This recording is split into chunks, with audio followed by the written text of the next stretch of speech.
నమస్తే. శ్రీ మాత్రే నమః. శ్రీ గురుభ్యో నమః. మార్చి నెల 2025 మనకి ఉగాదితో విశ్వావసు నామ సంవత్సర మాస ఫలితాలతో పాటు ఈ రాశిలో అంటే ఈ సంవత్సరంలో మనకి గ్రహాల యొక్క స్థితిగతులు ఒక్కొక్క గ్రహము ఎలా పరిణామం చెందుతోంది, ఎలా పరిభ్రమిస్తోంది, ఆ గ్రహ యొక్క పరిభ్రమణ స్థితిగతులతో పాటు ఆ గ్రహం యొక్క ఫలితము ప్రభావము ఏ ఏ రాశుల మీద ప్రతికూలతలు ఉన్నాయి, అలాగే అనుకూలతలు ఉన్నాయి, దానికి రెమెడీస్ ఏమిటి అనేది ఒక్కొక్కటిగా విపులీకరంగా ప్రతి ఒక్కటి చెబుతాను. అయితే ముందుగా మనము గ్రహ స్థితులను గురించి చూద్దాము.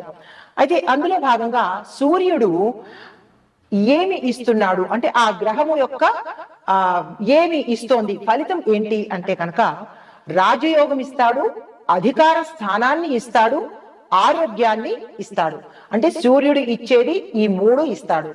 దాంతో పాటుగా ఈ సూర్యగ్రహానికి ప్రభావితమయ్యే రాశులు ఏంటి అంటే మేషము, సింహము, తుల, మకరము.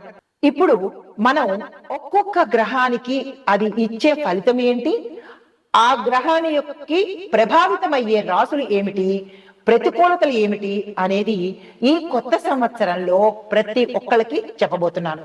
ముందుగా గ్రహాలలో మొదటి గ్రహము సూర్యుడు కాబట్టి సూర్యుడు ఇచ్చే ఫలితాలు రాజయోగము, మహారాజయోగము, అధికార స్థానము, ఆరోగ్యము ఇస్తున్నాడు. ప్రభావితమయ్యే రాశులు మేష, సింహ, తుల, మకర రాశులు. అయితే ప్రతికూల రాశులు ఏమిటి అంటే వృషభము, కర్కాటకము, కుంభము. అయితే మీకు చెప్పదగిన పరిహారాలు ప్రతిరోజు ఆదిత్య హృదయాన్ని పారాయణ చేయండి.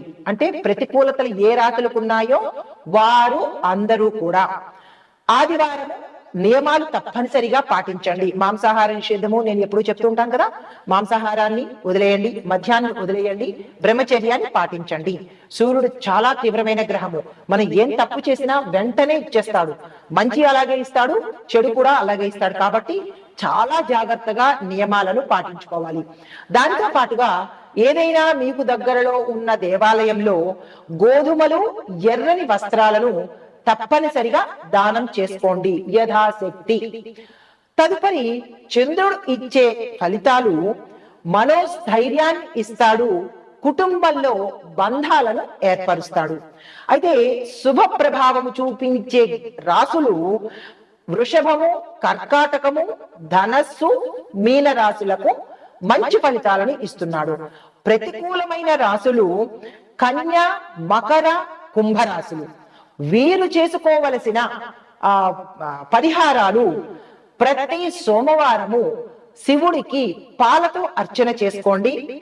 దాన ధర్మాలు అంటే కనుక అన్నదానము, కుడుములను దానం చేసుకోండి.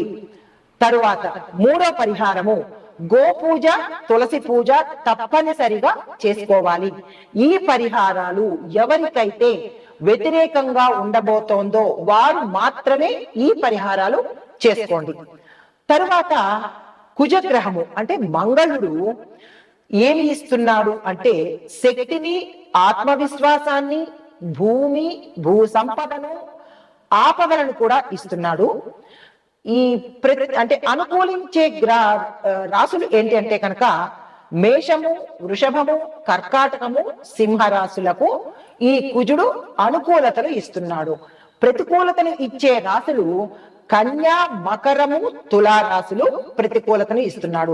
ఈ ప్రతికూలతను ఇచ్చే రాశుల వాళ్ళు హనుమాన్ చాలీసా తప్పనిసరిగా పాటించండి. మంగళవారము ఆలయ దర్శనము తప్పకుండా చేసుకోండి. తరువాత ఎర్రని పుష్పాలు, గులాబీలు కావచ్చు, ఎర్రని పుష్పాలు కనకాంబరాలు కావచ్చు, ఇలాగ ఎర్రని మందారాలు కావచ్చు, ఇలా ఎర్రని పుష్పాలను తప్పనిసరిగా హనుమంతుడు ఆలయంలో స్వామివారి ముందు పెట్టండి. ఈ మూడు పరిహారాలు తప్పనిసరిగా చేసుకోండి. అయితే బుధ గ్రహము ఇచ్చే ఫలితాలు విద్య, వ్యాపారము, మేధస్సు అంటే తెలివితేటలు, సంభాషణ, మంచి వాక్చాతుర్యాన్ని ఇస్తాడు. ఈ గ్రహం యొక్క ప్రభావితాలు మిథునము, కన్య, తుల, కుంభరాశుల మీద చక్కటి ప్రభావాన్ని చూపిస్తున్నాడు. అయితే ప్రతికూల ప్రభావిత రాశులు ఏంటంటే మకరము, ధనస్సు, మీనము. ఈ 3 రాశుల వాళ్ళు చేసుకోవలసిన పరిహారము బుధుడు కోసము పచ్చని వస్త్రాలు దానం చేసుకోండి. అంటే ఆకుపచ్చని వస్త్రాలు దానం చేసుకోండి. గణపతిని తప్పనిసరిగా అర్చన చేసుకోండి. దీనితో పాటుగా ఆకుపచ్చని కూరగాయలు, పళ్ళు మీరు గోశాలకు దానంగా ఇచ్చినట్లయితే బుధగ్రహం యొక్క అనుగ్రహాన్ని మీరు పొందుతారు. తరువాత గురుగ్రహము ఇచ్చే ఫలితాలు ఏంటంటే జ్ఞానము, ధనము, శుభయోగాలు, వివాహాది శుభకార్యాలు. అయితే వీరికి ప్రతికూలాన్ని ఇచ్చే గ్రహాలు రాశులు మిథునము, కుంభము, కన్య. ఈ 3 రాశుల వాళ్ళకి గురు గ్రహము ప్రతికూలతను ఇస్తోంది. కాబట్టి గురువారం ఉపవాసాన్ని తప్పనిసరిగా దినచర్యలో భాగంగా పెట్టేసుకోండి. తరువాత దత్తాత్రేయ స్వామి వారి ఆలయ దర్శనము, పూజ, గురు పారాయణ తప్పనిసరి. దీనితో పాటు పసుపు రంగు వస్త్రాలను దానం చెయ్యడము లేదా మీరు ధరించడం కనుక చేసినట్టయితే గురుగ్రహం యొక్క అనుగ్రహాన్ని పొందే అవకాశం ఉంటుంది. తదుపరి గ్రహము శుక్రుడు. ఈ శుక్రుడు ఇచ్చే ఫలితాలు ప్రేమ, భోగభాగ్యాలు, కళలు, వాణిజ్య, వ్యాపార, పారిశ్రామికాలు. వీటికి ఆయన ఇచ్చే ఫలితాలు. అయితే శుభ ప్రభావం కలిగినటువంటి రాశులు వృషభము, తుల, మకరము, మీనము. ప్రతికూలత కలిగించే రాశులు కర్కాటకము, మిథునము, ధనస్సు. వీరు చేయగలిగిన పరిహారము ప్రతి శుక్రవారము అమ్మవారి ఆలయ దర్శనం చేసుకోండి. రెండోది పసుపు, తెల్లని వస్త్రాలు ధరించడం, దానం చేసుకోవటము. తరువాత నవగ్రహాలలో శుక్ర గాయత్రి మంత్రాన్ని తప్పనిసరిగా మీ యథాశక్తి పఠించడము అలవాటు చేసుకోండి. తరువాత శనిగ్రహం ఇచ్చే ఫలితాలు కర్మను కడుగుతాడు, న్యాయాన్ని ఇస్తాడు, ఆలస్యం చేస్తాడు. మీరు ఏ పని అనుకున్నా అది ఆలస్యానికి దారి తీసే అవకాశం ఉంటుంది. తరువాత శ్రమను కూడా కలిగించే ప్రయత్నం చేస్తాడు. అయితే శుభ ప్రభావం కలిగిన రాశులు తుల, మకరము, మీనము. ప్రతికూల ప్రభావం చూపించే రాశులు కర్కాటకము, సింహము, వృషభము. ఈ ప్రతికూలతలు కలిగించే రాశుల వాళ్ళు శనివారం నాడు తిలదానము, తిలలు అంటే నువ్వులు దానం చేసుకోవాలి. హనుమంతుడి ఆలయంలో ఏదైనా సేవ చేసుకోండి. ఓడ్చడం కానీ లేదా అంటే శుభ్రం చేయడం కానీ, ఇలాగ మీరు ఏదైతే అన్నదానం చేసుకుంటారో ఏదైనా ఒక సేవ రూపంలో హనుమంతుడి ఆలయంలో తప్పనిసరిగా చేసుకున్నట్టయితే మంచి ఫలితాలతో పాటు మరొక విషయం ఏంటంటే శని గాయత్రి మంత్రాన్ని తప్పనిసరిగా రోజుకి 21 సార్లు పఠించండి. వీటిలో ఈ పరిహారాలు నేను చెప్పిన వాటిలో అమెండ్మెంట్స్ లేవు, డిస్కౌంట్స్ లేవు, ఎటువంటి అదేంటంటే తగ్గింపులు లేవు. తప్పనిసరిగా ఏదైతే చెబుతానో అది ఈ రాశుల వాళ్ళు అందరూ కనుక తప్పనిసరిగా చేసుకోవాలి. అయితే తర్వాత రాహు గ్రహం ఇచ్చేది మాయను కమ్మజేస్తాడు. ఆకస్మికంగా సడన్ మార్పులు జరుగుతాయి. అది మీ వ్యవహారంలో కావచ్చు, ఆహారంలో కావచ్చు, మీ దైనందిన జీవితము, మీ రంగాల్లో కావచ్చు, వ్యాపారాల్లో కూడా సడన్ గా మార్పులు జరుగుతాయి. అంటే ఏదైనా మార్పు మీ జీవితంలో జరుగుతుంది. శుభ ప్రభావం చూపించే రాశులు మేషము, సింహము, కుంభము. అయితే ప్రతికూలతలు ఇచ్చే రాశులు కర్కాటకము, తుల, మకర రాశులు. మీరు చేసుకోవలసిన పరిహారము కాలభైరవ స్వామి ఆలయ దర్శనము, స్వామివారి పూజ. తర్వాత నల్లని వస్త్రాలు ధరించటము, దానం చేసుకోవటము. తరువాత రాహు కేతువులకు పూజ, దానము, హోమము తప్పనిసరిగా చేసుకోవాలి. అయితే తర్వాత కేతు చూసినట్టయితే కేతు ఫలితాలు మోక్షాన్ని ప్రసాదిస్తాడు, ఆధ్యాత్మికం మీద దృష్టిని పెట్టనిస్తాడు, అనుబంధాలు బలపరుస్తాడు. తరువాత రహస్య శక్తులు మీకు అనుగ్రహిస్తాడు.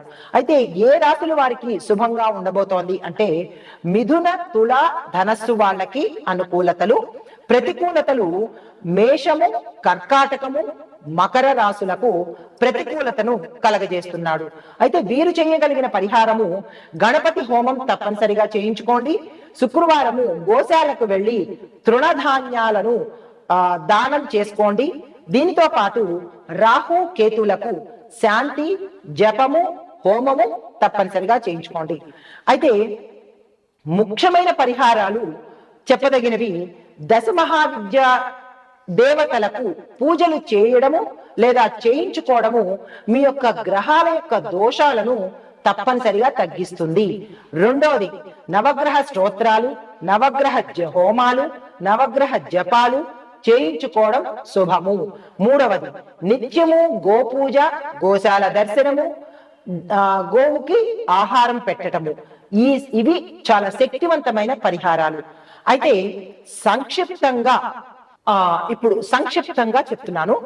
ఒక్కో గ్రహానికి ప్రత్యేకమైన మంత్ర పారాయణం ఉంటుంది, దానం ఉంటుంది, ఉపవాసాలు పాటించడం ఇవి మంచి ఫలితాన్ని ఇస్తాయి. తరువాత శని, రాహు, కేతు ప్రభావితమయ్యే రాసుల వాళ్ళు ప్రతి నిత్యము హనుమంతుడిని అర్చన చేయడము అంటే పూజ చేసుకోవడము, భక్తి మార్గాన్ని అనుసరించడము, స్వామివారి ఆలయ దర్శనము తప్పనిసరిగా చేసుకోవాలి. ఇంకా మూడోది చంద్రుడు ప్రభావితము అంటే ప్రతికూల ప్రభావితము కలిగిన రాసుల వాళ్ళు సోమవారము ప్రతి సోమవారము పాలతో అభిషేకం చేయడము. గుర్తుపెట్టుకోండి బాగా, పాలతో అభిషేకంతో పాటు అన్నదానం చెయ్యడము మంచి ఫలితాలను ఇస్తుంది. తరువాత నాలుగవది మంగళుడు అంటే కుజుడు యొక్క ప్రభావము ప్రతికూల ప్రభావము కలిగిన రాసుల వాళ్ళు హనుమాన్ ఆలయ దర్శనము, హనుమంతుడి సేవ, హనుమంతుడికి సంబంధించినటువంటి పూజలు ఏవైతే ఉంటాయో అవి తప్పనిసరిగా చేసుకోవడము. దీనితో పాటుగా శివుడి అర్చనలు, శివుడి అభిషేకాలు తప్పనిసరిగా చేసుకోవాలి. ఈ 4 ప్రతి ఒక్కరూ పాటించాలి. ఇది ఈ సంవత్సరం మొత్తం ఉంటుంది. ఇందాక చెప్పినట్టుగా ఒక్కొక్క రాశికి ఒక్కొక్క గ్రహానికి ఎలాంటి ఫలితాలు ఉండబోతున్నాయని సంక్షిప్తంగా వివరణగా నేను మీకు తెలియపరిచాను. అర్థం కాని వాళ్ళు 1కి 2 సార్లు వినండి, రాసుకోండి. లేదా అంటే ఇంకా ఏదైనా మార్గం ఆలోచించి మళ్ళా తప్పులు చెయ్యకుండా, ఈ సంవత్సరం అంతా బాధలు పడాలి కాబట్టి తప్పులు చెయ్యకండి. నేను నిదానంగా చెప్తాను, కంగారు లేదు. ఇవి ఈ రాసుల అంటే ఈ రాసుల వాళ్ళకి ఇంకా నేను చెప్పలేదు. ఇవి అంటే ఈ గ్రహాలు ఇచ్చే ప్రతికూలతలు, అనుకూలతలు, పరిహారాలు ఇచ్చాను. తదుపరి రాశి తులారాశి. తులారాశి చిత్త 3, 4 పాదాలు, స్వాతి 1, 2, 3, 4 పాదాలు, విశాఖ 1, 2, 3 పాదాలు తులారాశిలోకి వస్తాయి. అయితే వీటిలో ఉండే ఉద్యోగస్తులకు కనుక చూసినట్టయితే కొత్త బాధ్యతలు స్వీకరిస్తారు, శుభవార్తలు వింటారు, ప్రమోషన్స్, తరువాత దాంతో పాటు ప్యాకేజీ పెరగడాలు, కొంతమంది స్థానచలనాలు, కొంతమంది విదేశాలకు వెళ్ళడము, శుభవార్తలు వినడము, ఇలాంటి చిన్న చిన్న మార్పులు జరిగే అవకాశం గోచరిస్తోంది. మరికొంతమంది ఉద్యోగాలు పోగొట్టుకునే పరిస్థితి, గతంలో మీరు చేసిన పనికి కావచ్చు, నిర్లక్ష్య ధోరణి వల్ల కావచ్చు, ఉద్యోగాలు పోయే అవకాశము, లేదా మీరే ఒత్తిడి తట్టుకోలేక మానేసే పరిస్థితి కూడా గోచరిస్తోంది. నిరాశ చెందకండి, మరొక ప్రయత్నం తప్పనిసరిగా చేసే ప్రయత్నం చేయండి. మీరు గతంలో కనుక నిర్లక్ష్య ధోరణితో కానీ, ఎవరు చూస్తారులే అనే ధోరణితో కనుక జాబ్ చేసి ఉన్నట్టయితే కనుక ఆ ధోరణిని మరొక స్థానంలోకి వెళ్ళినప్పుడు కూడా ప్రవేశపెట్టకండి. ఎందుకంటే పోయిన పడుగుతా ఇట్లాగే చేసుకున్నట్టయితే మీ రెప్యుటేషన్ పోయే అవకాశం ఉంది. ఇక నుంచైనా జాగ్రత్తగా మీ ఉద్యోగం మీకోసం కానీ పరాయి వాళ్ళ కోసం కాదు కదా, ఎవరికో ఉద్ధరింపు కాదు కాబట్టి జాగ్రత్తగా ఉండే ప్రయత్నం చేసుకోండి. విద్యార్థులకు చూసుకున్నట్టయితే కొత్త కొత్త విషయాలు నేర్చుకోవడానికి ఈ సమయం చాలా మంచిది. దరఖాస్తులు పెట్టుకోవాలన్నా, క్యాంపస్ ఇంటర్వ్యూస్కి వెళ్ళాలన్నా, ఇలా మీరు ఏ ప్రయత్నం చేద్దామన్నా ఈ సమయం అనుకూలంగా ఉంటుంది. వృధా చేసుకోకండి. తర్వాత వ్యాపారస్తులకు విదేశ వ్యాపారాలలో పెట్టుబడులు పెట్టడానికి చక్కని సమయము. వెంటనే పెట్టుబడులు పెట్టండి. విదేశాలకు వెళ్ళి అక్కడ మా వ్యాపారాన్ని విస్తరణ చేసుకోవాలన్నా, కొత్తగా అక్కడ ప్రారంభించాలన్నా, ఇలాంటి వాటికి కూడా ఈ సమయం మంచి సమయము. వెంటనే ఆ ప్రయత్నం చేసుకోండి. దీంతో పాటు వాణిజ్య రంగంలో ఉన్న వాళ్ళని చూసినట్టయితే దిగుమతి ఎగుమతి అంటే ఎక్స్పోర్ట్స్ ఇంపోర్ట్ వ్యాపారస్తులకు ఇది చక్కని లాభాలు తెచ్చిపెట్టే ఈ మాసం అంతా. మీరు ఏది ఎక్స్పోర్ట్ చేసినా లాభాలు వచ్చే అవకాశము, ఏది ఇంపోర్ట్ చేసుకున్నా ఇక్కడ లాభాలు వచ్చే అవకాశము ఉంది. కాబట్టి ఈ రంగంలో ఉండే వాళ్ళు అస్సలు నెగ్లెక్ట్ చేయకండి. ఏమేమి చేయాలన్నా కొత్తగా చేయాలన్నా రైట్ టైం కాబట్టి ఆ ప్రయత్నాలు తప్పనిసరిగా చేసుకోండి. పారిశ్రామిక రంగంలో ఉన్న వాళ్లకు అంతర్జాతీయ స్థాయిలో అంటే ఇంటర్నేషనల్ లెవెల్లో కూడా మీకు ప్రగతి, గ్రోత్, దీంతో పాటు లాభాలు, పేరు ప్రఖ్యాతలు వచ్చే అవకాశం ఉంది. దానికి తగిన ప్రణాళికలు ఇప్పటి నుంచే వేసేసుకోండి. అయితే వ్యవసాయదారులకు విత్తనాలు ఎంపిక చేసే విషయంలో మాత్రం మీరు చాలా జాగ్రత్తలు వహించాలి. ఎందుకంటే ఆ యొక్క నష్టము మీకు కొంత కాలాన్ని అనుభవించే అవకాశము, తద్వారా నష్టపోయే అవకాశము కనబడుతోంది. కాబట్టి విత్తనాల ఎంపిక ప్రముఖులను లేదా అనుభవజ్ఞులను తీసుకుని వెళ్ళి అవి మంచివా నకిలీవా అనే చూసుకుని అప్పుడు విత్తనాలు కొనే ప్రయత్నం చేయండి. వ్యవసాయదారులకు ఈ రకమైన దీంతో పాటు ఇంకొక విషయం ఏంటంటే మీ భూసారాన్ని కనుక మీరు తప్పనిసరిగా పరీక్ష చేయించుకోండి. కొంతమంది నెగ్లెక్ట్ చేసేసి వదిలేసి వేసిన పంటని మళ్ళా వేస్తూ అదే భూమిలో మార్పు చేర్పులు చేయకుండా ఒకే పంటని 10 సార్లు వేయడము లేదా కొత్త పంటలు వేయడము ఇట్లాగా నెగ్లెక్ట్ చేసే పరిస్థితి ఏర్పడినట్టయితే కనుక భూమి ఒకంత శక్తి సన్నగిల్లే అవకాశం ఉంది. కాబట్టి భూసార పరీక్ష చేయించుకుని అప్పుడు మీరు కొత్త పంటను ప్రవేశపెట్టండి. ఐటీ రంగంలో ఉన్న వాళ్ళకి మీ యొక్క వృత్తిలో మార్పు చేర్పులు వస్తాయి. దానికి తగిన ప్రణాళికలు వేసుకోండి. చిత్ర పరిశ్రమలో ఉన్న వాళ్ళకి అందరికీ కూడా ఈ సమయం మంచి ఫలితాలు ఇస్తుంది. ఆరోగ్య పంటలు చూసినట్టయితే జాగ్రత్తలు తప్పనిసరి తీసుకోవాలి. హృదయానికి సంబంధించి అంటే హార్ట్ కి సంబంధించి, కిడ్నీస్ కి సంబంధించి, లివర్ కి సంబంధించినటువంటి ప్రమాదాలు జరిగే అవకాశం కనబడుతోంది. ప్రత్యేకించి లంగ్స్ కి సంబంధించి కొంతమందికి ఇబ్బంది కలిగే అవకాశం ఉంది. మరికొంతమందికి రక్తము పోయే అవకాశము, రక్తం లేకపోవడము, రక్తానికి సంబంధించినటువంటి రుగ్మతలు రావడము గోచరిస్తోంది. దానికి తగిన జాగ్రత్తలు తప్పనిసరిగా తీసుకోండి.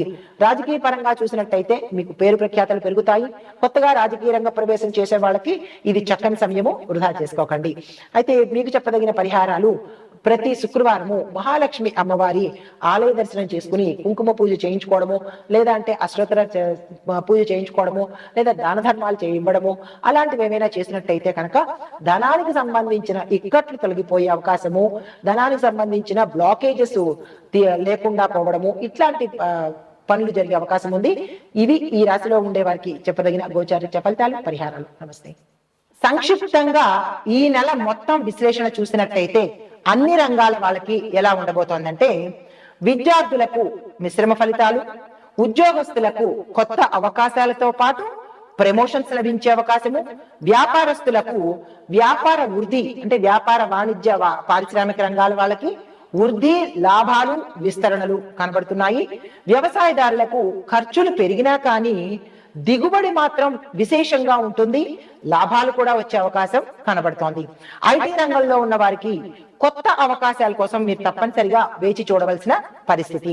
చిత్ర పరిశ్రమలో ఉన్న వారికి కొత్త అవకాశాలు వస్తాయి. మీ పారితోషికం పెరుగుతుంది, గౌరవ మర్యాదలు పెరుగుతాయి.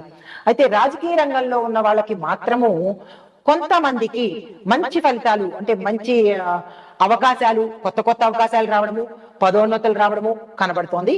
కొంతమందికి మాత్రము అంటే కొంచెం అనుకూలతలు కనిపించట్లేదు. కాబట్టి నేను ముందు చెప్పినట్టుగా మీకు ఏ రకమైన బాధలు అంటే ఈ రంగాలన్నింటిలో ఉన్న వాళ్ళు, విద్యార్థులు, వ్యవసాయదారులు అందరికీ కూడా ఇవి గోచార రీత్యా, పంచాంగం రీత్యా చెప్పదగినవి. కాబట్టి మీ వ్యక్తిగత జాతకంలో ఏ గ్రహాలు ఎక్కడెక్కడ ఉన్నాయి, ఏ ఫలితాలు ఇస్తున్నాయి అనే అంశాన్ని మీరు కూలంకషంగా తెలుసుకోవాలి అంటే కనుక మీరు వ్యక్తిగత జాతక పరిశీలన చేయించుకుని అప్పుడు పరిశీలన చేయించుకోండి. లేదు మాకు డేట్ ఆఫ్ బర్త్లు, ప్లేస్ ఆఫ్ బర్త్లు ఇలాంటివి ఏమీ తెలియవు, మాకు ఏమీ రాసి పెట్టలేదు అని అనుకున్న వాళ్ళు అందరికీ సంబంధించినటువంటి పరిహారాలు నేను ముందులో చెప్పాను. అంటే ప్రతి ఒక్క రాశికి ముందులో చెప్పాను. కాబట్టి మీకు ఏ గ్రహము ప్రతికూలతగా ఉందో ఆ గ్రహాలను నోట్ చేసుకుని స్కిప్ చేస్తే మీకు ఏది తెలియదు. కాబట్టి మొదలు నుంచి చివరి వరకు 1-2 సార్లు చూస్తేనే, ఇంత నిదానంగా చెప్తున్నాను కాబట్టి 1-2 సార్లు చూస్తేనే మీకు అర్థమవుతుంది. రాసి పెట్టుకోండి. దానికి తగిన మాకు ఏమీ తెలియదు అని అనుకున్న వాళ్ళు ఈ పరిహారాలు చేసుకున్నా కానీ ఫలితాలు వస్తాయన్నమాట. ఎడిటర్స్, ఇది ఇంట్రొడక్షన్ 2 అన్నమాట. ఇక్కడికి కట్ చేసుకుని దీన్ని చివరగాను అంటే రాశికి చివర ఇంట్రొడక్షన్ 1 రాశికి మొదల్లోనూ వేసుకోండి. నమస్తే.